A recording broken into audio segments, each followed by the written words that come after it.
Oi, gente, eu sou Lorena, estou aqui hoje para falar com vocês a respeito de lesão por pressão e com esse recadinho mó bonitinho da Johanna, outro coraçãozinho para você.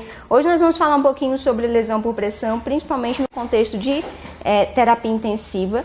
O que vai diferenciar nesse momento na verdade, as causas da lesão por pressão, os fatores associados a lesão por pressão dentro da terapia intensiva, os fatores que dificultam a cicatrização, porque de resto é semelhante a qualquer outro tipo de internação na qual receba um paciente que fique a longo prazo, um paciente restrito ao leito, em sedanalgesia, né, ou em sedação mais profunda, enfim, mas nós vamos entender esse contexto de forma geral, tá? Antes da gente falar sobre a pele, que é o órgão envolvido nessa situação, é importante a gente dizer que na terapia intensiva, esse paciente tem a característica, quase que 100% desses pacientes, eles vão estar em sedação e analgesia profunda, porque ele precisa de outro suporte, como principalmente o suporte ventilatório. Esse contexto desse paciente, que é um paciente crítico, né, o paciente de terapia intensiva é considerado um paciente crítico, traz algumas outras consequências, como principalmente aumento do catabolismo, aumento do metabolismo, uma resistência à insulina, além disso, aumento da glicemia. Todos esses contextos estão relacionados à condição do paciente grave, que é o de terapia intensiva.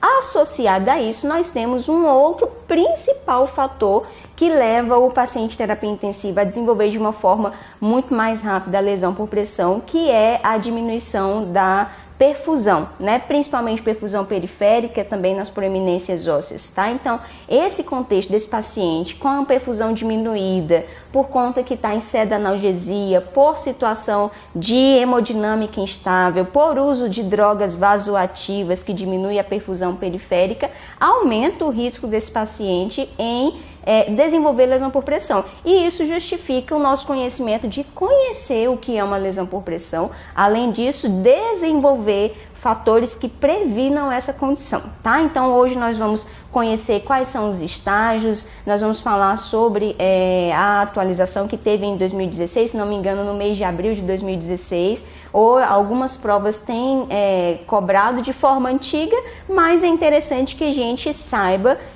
as atualizações, o que mudou do antigo protocolo para o novo protocolo, tá? Que é principalmente a nomenclatura, tá bom? Então vamos lá.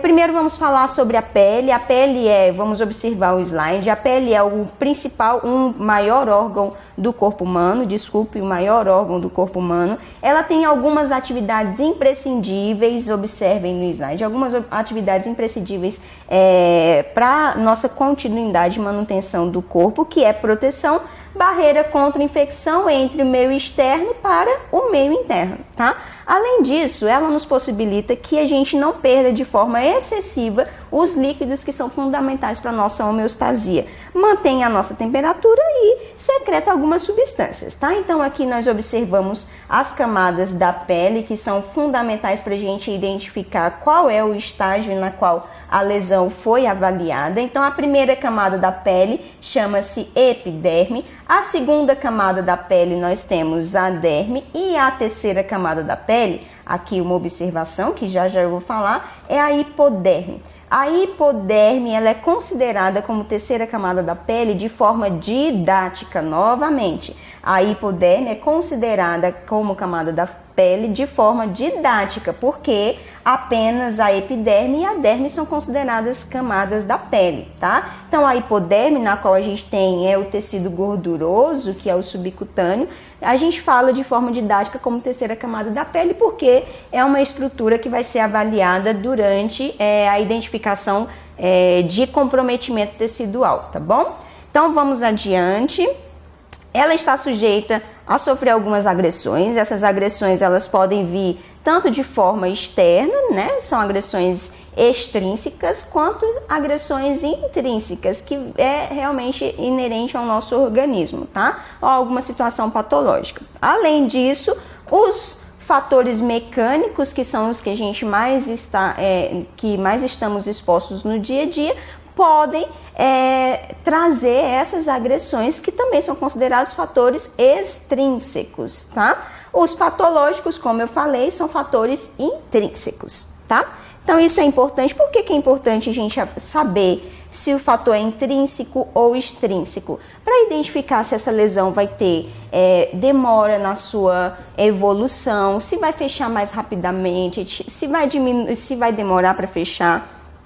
Se é uma lesão que foi desenvolvida por fatores externos, talvez seja muito mais fácil de diminuir essa lesão. Se é uma lesão que tem associado fatores patológicos, fatores intrínsecos, a dificuldade em fechá-la também vai acontecer, como por exemplo, aumento do catabolismo, aumento do metabolismo, diminuição da perfusão, isso são fatores intrínsecos que vão dificultar também na melhora dessa lesão, né? Então, além de, por exemplo, a diminuição da perfusão poder desenvolver uma lesão por pressão, também a diminuição da perfusão, por exemplo, dificulta a melhora daquela lesão, tá? E isso também é considerado um fator intrínseco.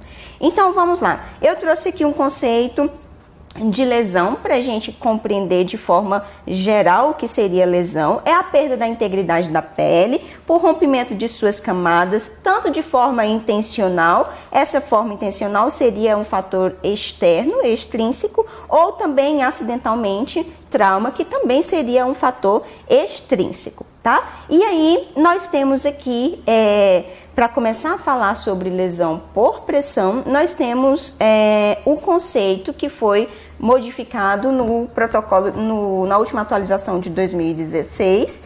Quem determinou esse conceito chama-se Painel Consultivo Nacional de Úlceras por Pressão, tá? Então, antigamente nós falávamos não de lesão por pressão, então nós tínhamos o termo de úlcera por pressão, tá? Por que que houve a necessidade dessa mudança? Então, colocar aqui, quando a gente fala em lesão, nós falamos de acometimento tanto em pele íntegra, quanto em pele ulcerada, né? Quanto em situações de úlcera. Quando a gente fala unicamente em úlcera, nós estamos falando em rompimento. Quando a gente fala em lesão, não necessariamente houve rompimento da pele. Quando a gente fala em úlcera, houve rompimento da pele. Mas se nós tínhamos lá a avaliação hoje chamada de estágio 1 e não há rompimento da pele, não justifica categorizar essa situação como úlcera estágio 1, porque não houve rompimento da pele, tá? Então, eu tenho no estágio 1 uma pele íntegra, por isso houve a necessidade de considerarmos não mais úlcera por pressão e sim lesão por pressão, tá? Então, a terminologia, a principal mudança também foi essa, na qual a gente não considera mais úlcera por pressão e sim lesão por pressão. Então, olha, isso aqui é uma justificativa do próprio NPUAP que fala que a mudança de úlcera para lesão permite precisão quanto à descrição da lesão, pele intacta ou não, tá? Então, fica muito mais preciso o conceito conferido à situação avaliada, tá? Então, vamos adiante. Quanto à lesão por pressão, esse é o conceito relacionado. Então, vamos ler. Definida como qualquer lesão provocada por pressão mantida sobre a superfície da pele, essa pele, principalmente sobre proeminências ósseas, tá? Que causa dano ao tecido subjacente. Há essa situação que é a pressão mantida sobre superfícies da pele ou tecido subjacente, principalmente em regiões na qual eu tenho proeminências ósseas significativas, eu agrego aquilo que eu falei no início, hipercatabolismo, hipermetabolismo, hiperglicemia, resistência à insulina, hipoperfusão. A tudo isso também eu agrego na avaliação clínica do paciente que predispõe ao desenvolvimento da lesão por pressão, tá? No paciente de terapia intensiva, por que esse contexto é muito presente, né? Não deveria, depende de nós também avaliarmos algumas outras situações a qual cabe a nós resolvermos, né? Porque, como por exemplo, mudança de decúbito é algo que cabe à enfermagem resolver. Então, nesse paciente de terapia intensiva, que é um paciente que está em sede de analgesia e ventilação mecânica restrito ao leito, não tem mobilidade nenhuma, ele depende da gente para poder fazer mudança de decúbito. Então, cabe a nós realizarmos essa mudança de decúbito e determinarmos um padrão para realizar. Normalmente de 2 em 2 horas, né? Alguns pacientes são mais críticos, tem restrição à movimentação porque está com instabilidade hemodinâmica. Nesse paciente, infelizmente, nós vamos avaliar. Será que é melhor eu fazer mudança de decúbito nesse paciente para não desenvolver uma lesão por pressão e dessa forma eu expor esse paciente a uma instabilidade hemodinâmica com risco de parada cardiorrespiratória, ou vou avaliar esse paciente, infelizmente vou manter ele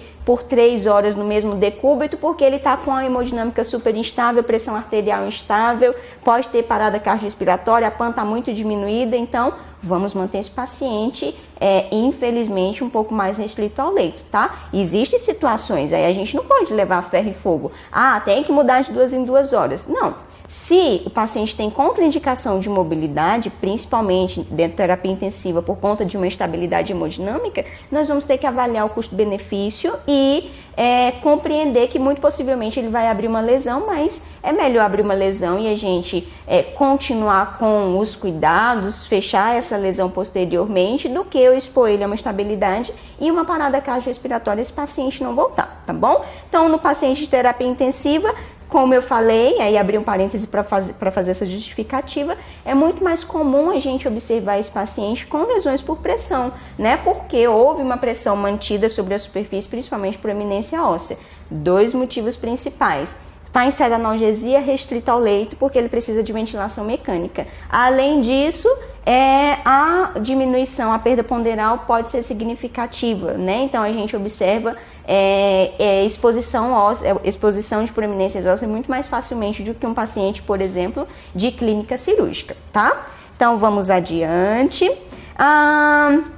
Aqui é só para complementar o conceito que eu trouxe para vocês, que trata-se de um dano localizado na pele ou tecidos moles subjacentes, geralmente, como eu falei, em proeminências ósseas. Também, aqui é outra coisa muito interessante, e também relacionado ao uso de dispositivos médicos, que não gosto muito desse termo, mas é o termo que eles trazem, porque são dispositivos de assistência à saúde, né, ou outros artefatos. O que significa isso? O novo protocolo de 2016 fala assim, olha, pode haver lesão por pressão causado por catéter central. Lá no local da inserção do catéter pode desenvolver uma lesão por pressão. Mas se pode desenvolver a lesão por pressão, então eu vou tirar o catéter central? Não, eu preciso daquele artefato para manter a terapêutica do paciente, tá? Então, é necessário que mantenha-se a vigilância, observe se vai realmente desenvolver uma lesão por pressão, se ele não foi muito bem protegido, se associada à lesão tem sinais flogísticos, então nós temos que manter a nossa vigilância e não retirar o catéter. Da mesma forma, outros dispositivos, como o catéter de PICC, também pode desenvolver uma lesão por pressão, como a sonda nasoentérica também pode desenvolver uma lesão por pressão, como o tubo orotraqueal também pode desenvolver uma lesão por pressão, tá? E aí essa lesão por pressão vai ser associada ao dispositivo médico. É extremamente importante a gente relatar. Eu não sei se vocês lembram com toda certeza, já viram isso muitas vezes por aí, que o enfermeiro ele tem que fazer a evolução, relatar toda a sua assistência e todo o contexto que envolve o paciente.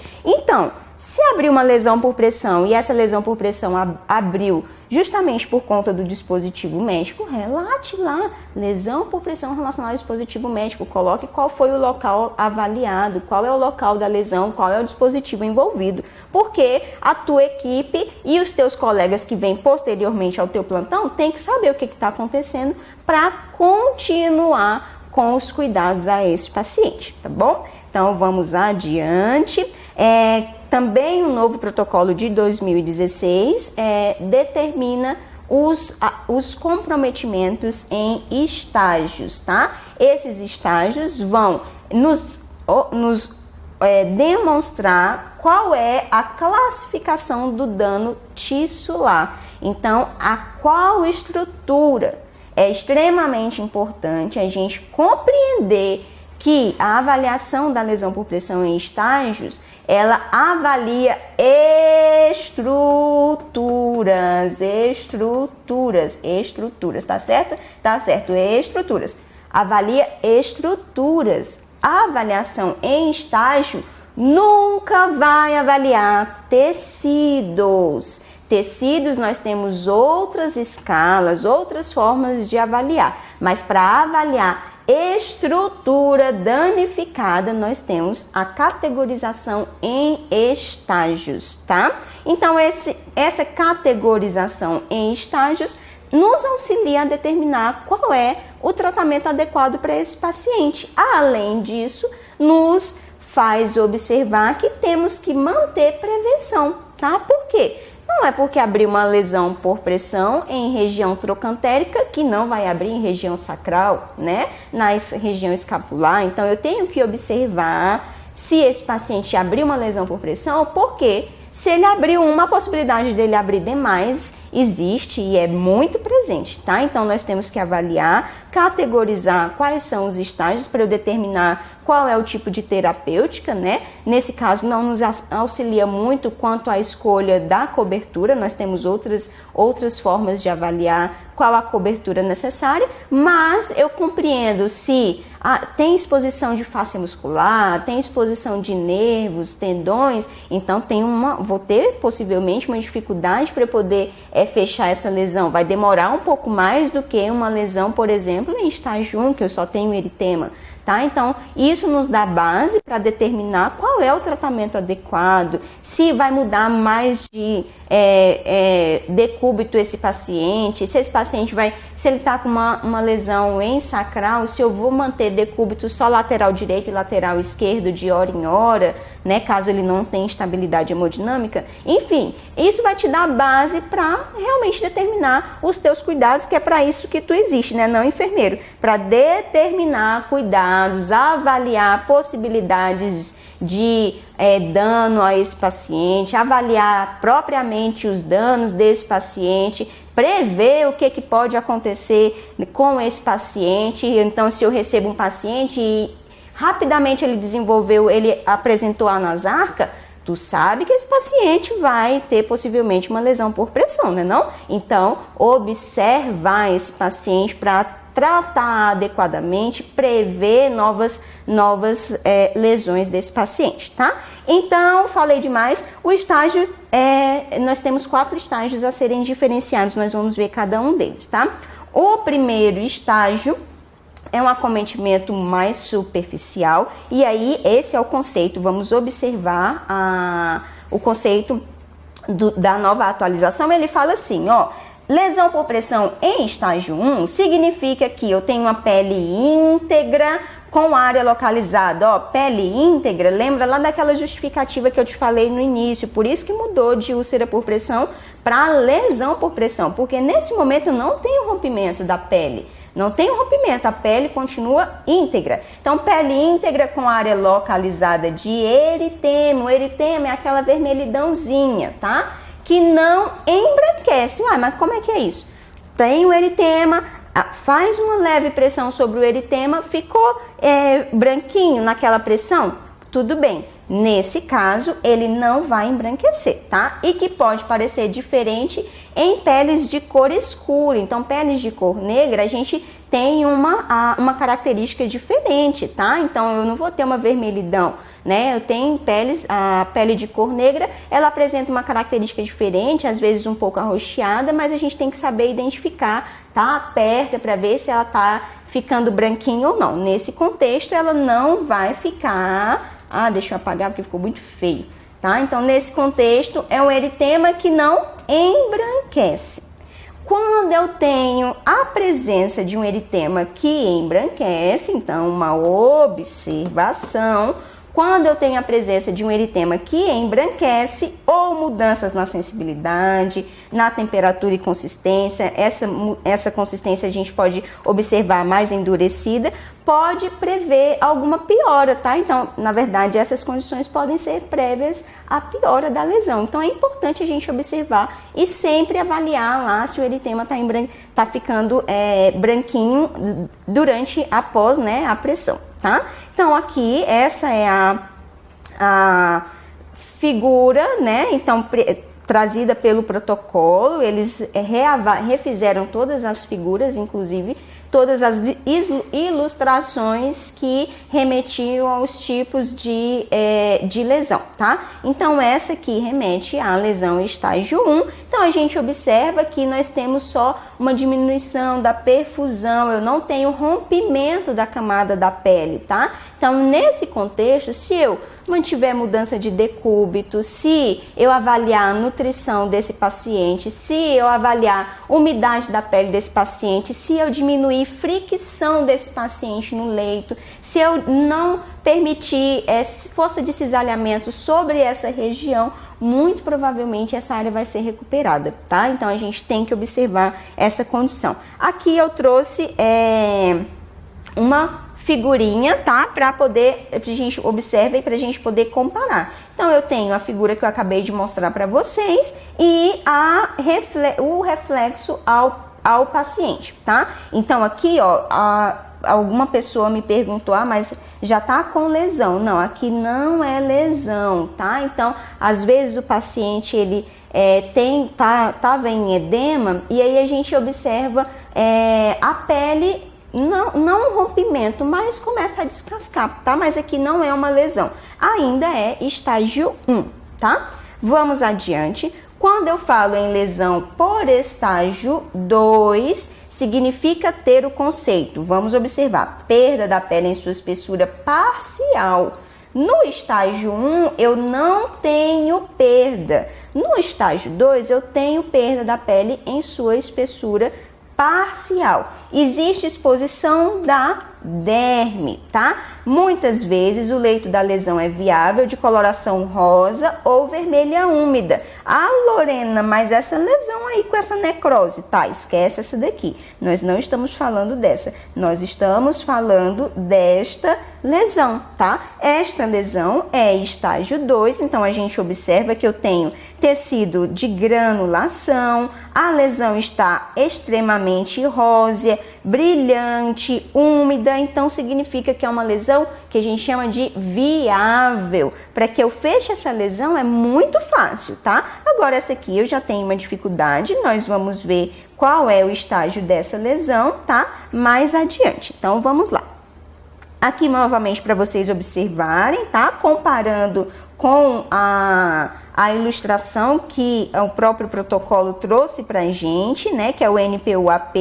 Então, quem quiser acessar posteriormente, esse aqui é o site, que é extremamente interessante. A gente é um site em inglês, mas muitas coisas a gente consegue, quem não tem tanta habilidade com inglês, dá para poder compreender através de figuras, mas então instala lá a extensão no seu navegador que você consegue ler todo o site, tá? Então, esse estágio remete a esta lesão. Então, esse paciente, esta lesão é estágio 2.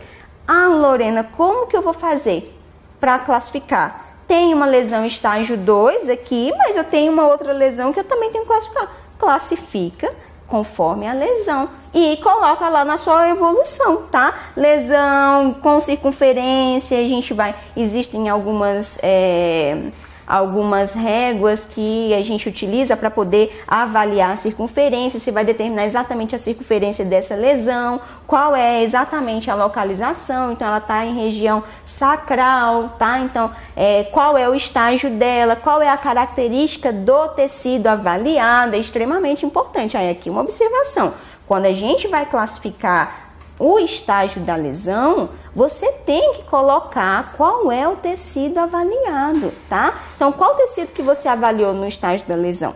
Tá? Interessante porque o seu colega que vem posteriormente pode utilizar aquilo como base de avaliação. Nossa, mas o meu colega descreveu esse tecido, eu estou avaliando 3 dias depois, tem muita piora, tá? Então, eu tenho que ter parâmetros. Você só vai ter parâmetros se você descrever, tá bom?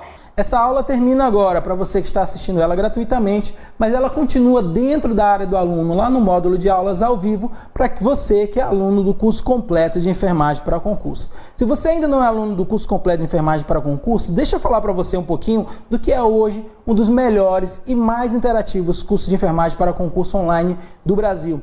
O curso completo do EnfConcurso, ele traz para você toda a teoria gravada em mais de 900 videoaulas. E nós temos esse diferencial que você viu aqui agora, que são aulas ao vivo diárias com os nossos professores, onde você pode interagir com os outros alunos e pode enviar as suas dúvidas que o professor vai responder lá dentro da aula fechada para os alunos do curso. Você tem também acesso às aulas em áudio que você pode baixar, colocar no seu celular, enquanto você faz coisas do seu dia a dia, como ir ao trabalho, você pode revisar essas aulas ouvindo o áudio, enquanto você arruma a casa, enquanto você está na academia, fazendo outras coisas. Você tem também acesso a 110 aulas em PDF, com teoria e exercícios para você poder se desenvolver e tem acesso a mais de 1.200 questões comentadas, seja nos nossos checklists, seja nos nossos cadernos de questões comentadas.